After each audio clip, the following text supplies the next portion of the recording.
je vais vous dire, je ne vais pas répondre à toutes les questions, ni faire une autre intervention de synthèse, etc. Parce que ça fait tard, et parce que beaucoup de questions, je ne pourrais pas répondre. Honnêtement. On a posé des questions, par exemple, sur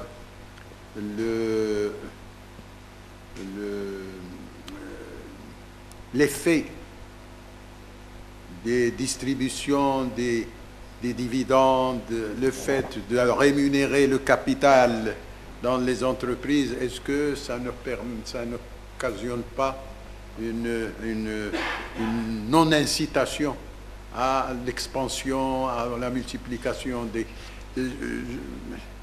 Théoriquement, c'est un problème qui se pose partout dans le monde. Pourquoi? Parce que tout simplement, aujourd'hui, l'actionnaire est roi. Si une entreprise ne lui donne pas la rémunération qu'il attend de ses actions, il s'en va. Bien entendu, on est dans un secteur ouvert. On est dans une économie ouverte.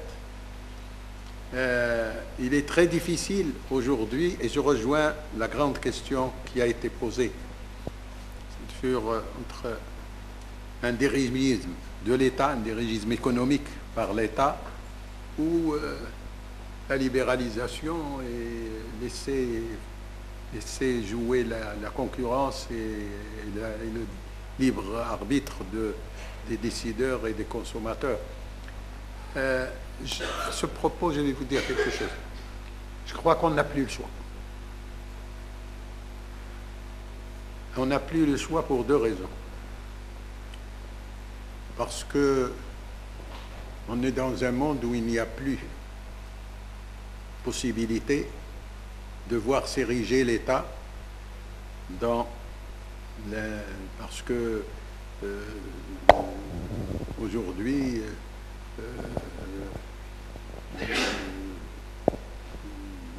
l'investissement doit se faire par le privé. On est dans une société, dans une économie libérale. Et pourquoi la deuxième, qui est beaucoup plus importante, et je crois que c'est un facteur que je voudrais qu'on ne néglige pas. Nous sommes un marché assez limité. Nous sommes un pays de 30 et quelques millions c'est un marché qui ne fait pas de poids, il ne peut pas être dans la décision sur le plan international. Et ce qui est le plus grave question, à mon avis, du développement de notre pays, c'est exactement la même que celle que subissent les Algériens et que se subissent. C'est l'absence d'un ensemble où nous pouvons nous insérer, où nous pouvons être, et nous pouvons constituer une dimension suffisamment forte pour avoir la capacité de négocier et de changer le cours de notre économie en toute capacité d'aller jusqu'au bout. Aujourd'hui, nous sommes en train d'essayer de nous raccrocher à d'autres pays africains, l'Europe, etc. Mais l'Europe aujourd'hui, avec laquelle nous sommes très très engagés sur le plan de nos échanges, de nos accords, et comme tout le monde autour de nous et dans la dynamique des zones de libre-échange. On ne peut pas venir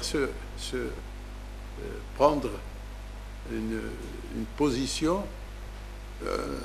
où nous allons pouvoir rêver d'être des gens qui vont imposer une certaine... c'est pour cela que c'est compliqué. C'est compliqué ce rapport entre l'État, etc. Par contre, l'État a la possibilité, si l'État avait la possibilité d'avoir une planification stratégique, c'est-à-dire qu'elle pouvait avoir une vision prospective de ce qu'elle sera au bout de 4-5 ans, au bout en réalité de 10-20 ans, mais avec au moins quelques modules de 4-5 ans et qu'elle évalue un peu où on en est pour rectifier, etc. Il peut y avoir des instruments à caractère du type adapté au marché, aux économies libérales. Il y a la fiscalité. Si on a posé la question de comment amener les gens à investir dans l'agriculture ou dans l'industrie, eh bien, si vous découragez la spéculation foncière et les investissements au profit des investissements dans l'industrie ou des investissements, vous avez là des instruments pour faire avancer, pour faire orienter la politique.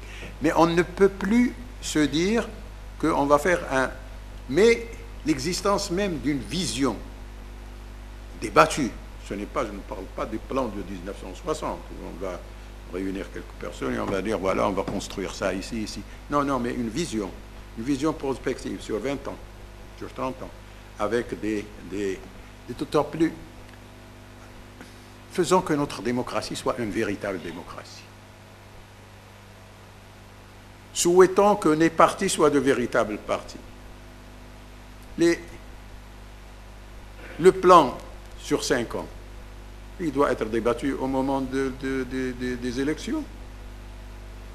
Parce qu'en principe, 2016, on devrait voir s'affronter des programmes de 5 ans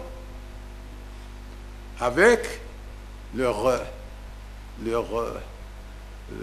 objectif, leur itinéraire pour les réaliser, et on verrait à ce moment-là se faire le débat sur le plan et à ce moment-là, tout le monde va être impliqué. Mais est-ce qu'on va aller vers cela? L'expérience ne permet pas de dire qu'il en sera ainsi. ولكن soyons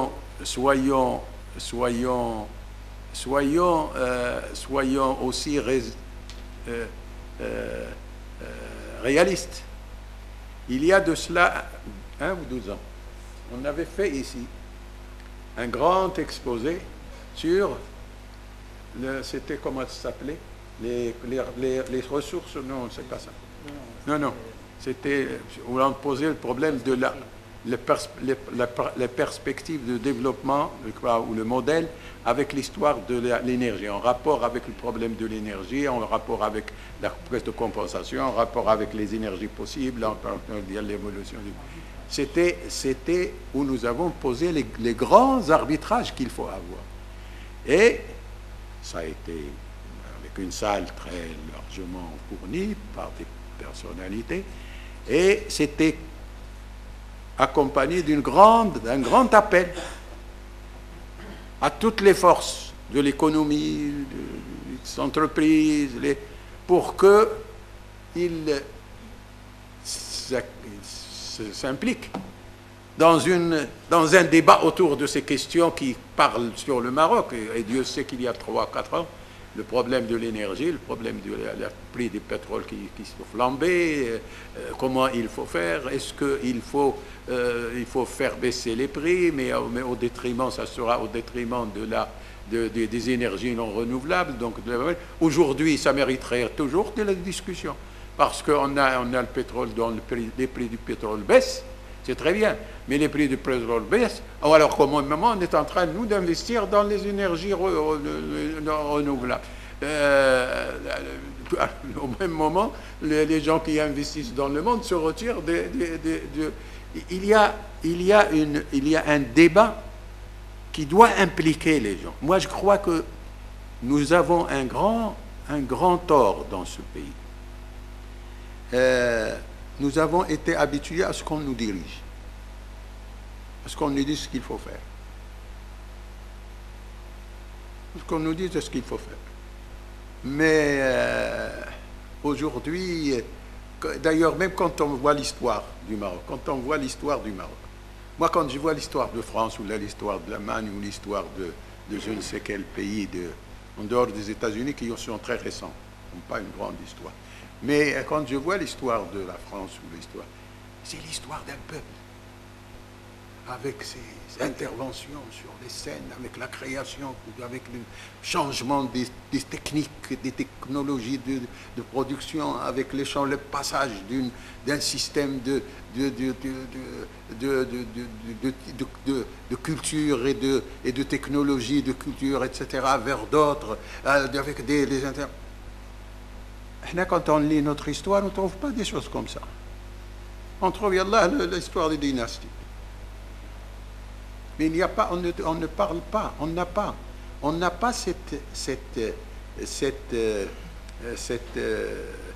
cette approche de nos réalités et de nos racines. Au point où nous nous disons toujours, n'importe quel Marocain va vous dire, nous avons l'histoire la plus formidable du monde. Nous sommes les meilleurs du monde et nous avons, grâce à l'histoire, et nous traînons une longue histoire. C'est vrai que c'est une longue histoire, mais qu'est-ce qu'on en connaît? Et cette non-implication de ceux qui produisent et de ceux qui... est peut-être aussi un poids de cette histoire. Je me demande si aujourd'hui ce débat, et vous le dites tous, et c'est vrai, que ça peut donner lieu à un débat important. Je peux vous assurer que nous enverrons cette documentation, ces travaux à toutes les entreprises, les chefs de banques, les chefs de les différentes fédérations des entreprises, les professeurs, les universitaires, si jamais, et nous les inviterons à en débattre. Je crois qu'il y aura peut-être 1, 2, 3 personnes qui seraient bien, et il serait déjà très bien si on pouvait encore refaire, parce qu'on ne peut pas continuer la discussion et débattre vraiment sur les questions. Par exemple, dire un certain nombre de questions, la question de savoir l'effet de l'émergence vers le Maroc vert, etc. Nous ne l'avons pas fait. On a commencé un travail sur le Maroc vert, c'est-à-dire essayer de voir qu'est-ce qui se fait, comment il est financé, qu'est-ce qu'il donne, etc. Comme c'est assez récent, on est en train de récolter d'abord de l'information.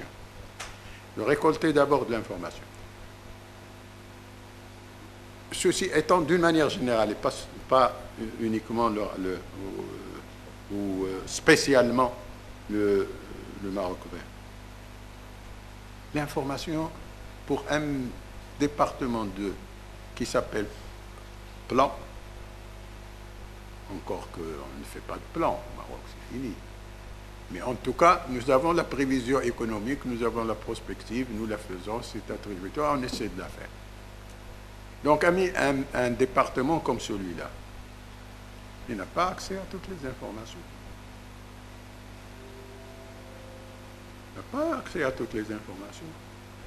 Pas parce qu'on les cache, parfois oui, mais ça on arrive toujours à savoir.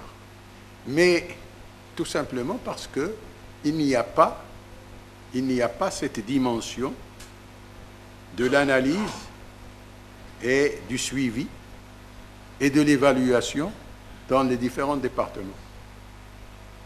Théoriquement, et c'est ce que nous souhaitons, c'est qu'il faut, à l'échelle de chaque secrétaire général d'un ministère, il doit y avoir au moins une, sinon une équipe, qui fait exactement le même travail que doit faire c'est-à-dire suivre un petit peu ce qui se fait, avoir des statisticiens au moins qui suivent ce qui se fait et qui peuvent être le point focal des rapports entre ceux qui travaillent sur des questions, que ce soit le HCP ou d'autres. C'est pour ça que je vous disais au départ, je ne vais pas pouvoir répondre à tout le monde. Et si on demandait il y a quelqu'un qui a posé des questions précises, mais il n'est pas là pour les écouter. Ça, c'est la tradition. Alors, reste ce qui est du domaine de l'immédiat, c'est-à-dire la croissance en 2015 et 2016. Pour 2015, je crois qu'on va être au niveau de ce qu'on avait déjà prévu, parce qu'on a eu la prévision en juin, au niveau exploratoire et au niveau de la prévisionnelle.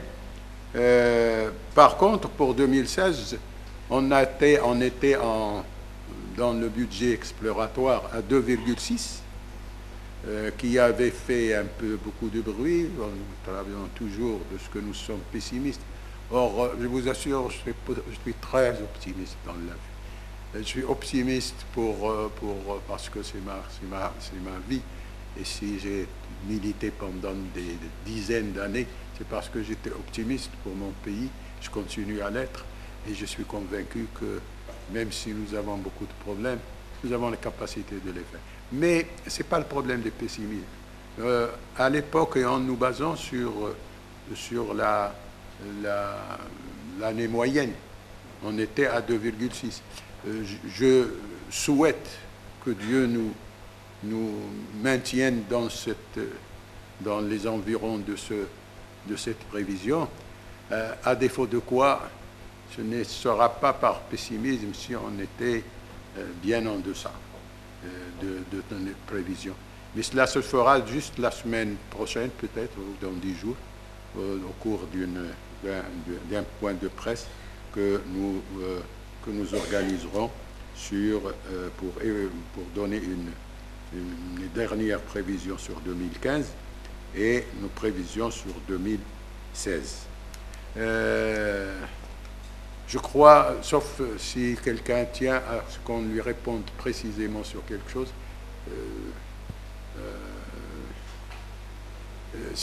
vous aviez eu des interventions précises, mais qui soulèvent beaucoup de questions, notamment qui demanderaient le retour à des statistiques de la comptabilité nationale sur la répartition je ne sais pas si tu peux te souvenir, maintenant il y a la répartition entre le travail et capital, entre les dividendes, la répartition des dividendes, la répartition des salaires par rapport aux dividendes, etc.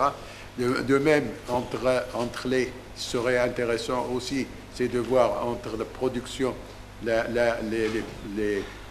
les investissements et les sorties aujourd'hui. Alors on arrive à au cas des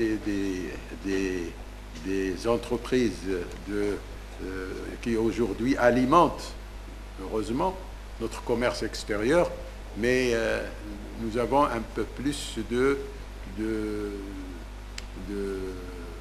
réserve sur leur part dans la valeur ajoutée nationale, qui reste limitée, et de même sur le solde final entre les recettes et les sorties de devises qui sont occasionnées à cette occasion.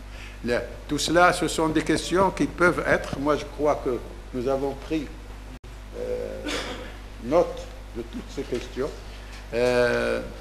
Si vous voulez, ou à titre personnel, venir nous voir, on mettra en rapport avec les directions et les services concernés pour que vous en débattiez en tête-à-tête, comme nous pourrions, si des gens sont intéressés à l'organisation d'un débat autour de l'ensemble de thématique, nous le ferons et nous serions heureux que vous puissiez être présents, vous-même et tous ceux qui sont ici, et auxquels que j'invite à prendre un thé quand même, malgré la faiblesse.